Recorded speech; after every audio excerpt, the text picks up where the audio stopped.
Ukraine యుద్ధాన్ని ముగించే దిశగా చేస్తున్న ప్రయత్నాల్లో భాగంగా మరో కీలక పరిణామం చోటు చేసుకుంది. అమెరికా అధ్యక్షుడు డొనాల్డ్ ట్రంప్తో ఉక్రెయిన్ అధ్యక్షుడు జెలెన్స్కీ వైట్ హౌస్లో భేటీ అయ్యారు. ఈ సందర్భంగా ఆయనకు ట్రంప్ స్వాగతం పలికారు. రష్యాతో శాంతి ఒప్పందానికి సంబంధించి మంచి పురోగతి ఉన్నట్లు ట్రంప్ తెలిపారు. జెలెన్స్కీతో సమావేశమవడం గౌరవంగా భావిస్తున్నట్లు తెలిపారు.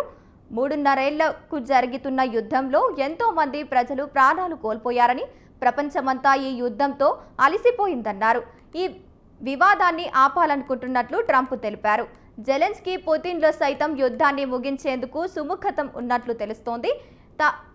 తాము ఇరు దేశాల మధ్య శాంతిని కోరుకుంటున్నట్లు, ఇది దీర్ఘకాలంగా కాకుండా దీర్ఘకాలికంగా ఉండాలని సూచిస్తున్నట్లు యుఎస్ అధ్యక్షుడు తెలిపారు.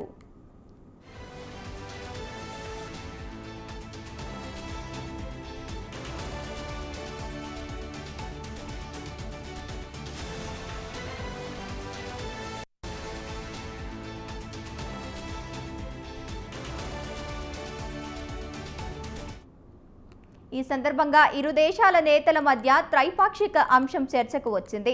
రష్యాతో యుద్ధాన్ని ముగించేందుకు త్రైపాక్షిక సమావేశం అవసరాన్ని ఈ సందర్భంగా ట్రంప్ చెప్పారు.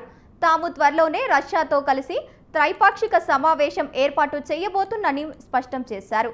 ఈ భేటీ అంతా సవ్యంగా జరిగే యుద్ధాన్ని ముగించేందుకు సహేతుకమైన అవకాశాలు ఉన్నాయని తెలిపారు. భద్రతా హామీకి సంబంధించి రిపోర్టర్లు అండగా ఉక్రెయిన్కు భారీ సహాయం చేస్తానని ట్రంప్ వెల్లడించారు. యూరప్ దేశాల రక్షణ పరంగా మొదటి శ్రేణిలో ఉన్నట్లు తెలిపారు.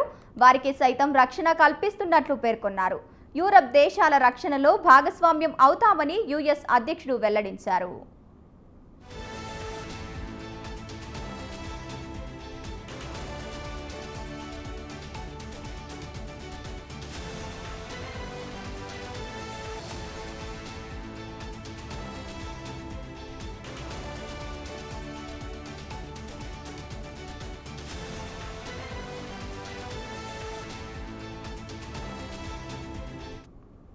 వివాదాలు ముగించేందుకు తాము రష్యా, ఉక్రెయిన్తో సహా ఎవరితోమైనా కలిసి పనిచేసేందుకు సిద్ధమన్నారు. ఈ సమావేశం ముగిసిన అనంతరం పుతిన్తో తాను ఫోన్ కాల్లో మాట్లాడానని ట్రంప్ పేర్కొన్నారు. అయితే పుతిన్ నిర్ణయాన్ని బట్టి త్రైపాక్షిక సమావేశం ఉండవచ్చు లేదా ఉండకపోవచ్చన్నారు. ఈ సమావేశం అనంతరం తన నుంచి ఫోన్ కాల్ కోసం పుతిన్ ఎదురు చూస్తున్నట్లు తెలిపారు.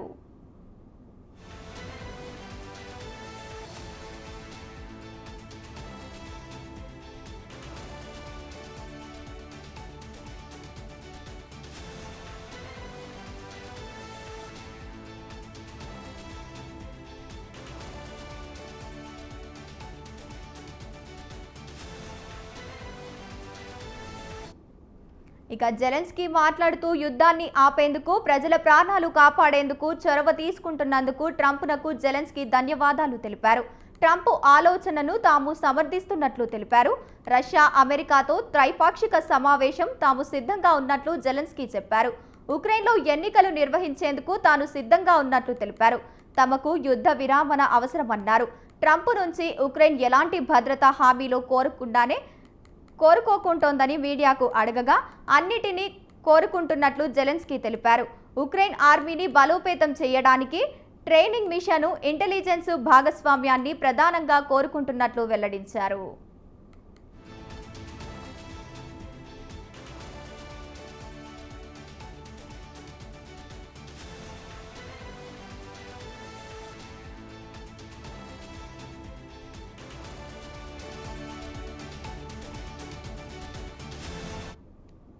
ఇటీవలే అలస్కా వేదికగా రష్యా అధినేత పుతిన్తో ట్రంప్ సమావేశం అనంతరం ఈ భేటీ నిర్వహించడంతో ప్రాధాన్యం సంతరించుకుంది. ఈ ఏడాది ఫిబ్రవరిలో ఓవల్ ఆఫీసు వేదికగా జెలెన్స్కీ, ట్రంప్ మధ్య తీవ్ర వాగ్వాదం జరిగిన నేపథ్యంలో ట్రంప్తో భేటీ అయ్యేందుకు ఈసారి భేటీకి పెద్ద ఎత్తున ఐరోపా, నాటో నేతలు తరలివచ్చారు. బ్రిటన్ ప్రధాని స్టార్మర్, ఫ్రాన్స్ అధ్యక్షుడు మేక్రాన్, ఇటలీ ప్రధాని జార్జియా మెలోని, ఫిన్లాండ్ అధ్యక్షులు అలెగ్జాండర్ స్టాబ్స్ సహా పలువురు EU నేతలు వైట్ హౌస్కు చేరుకున్నారు. ఈ కీలక సమావేశం వేళ ఉక్రెయిన్ రాజధాని కీవ్లో సైరన్ల మోత మోగింది.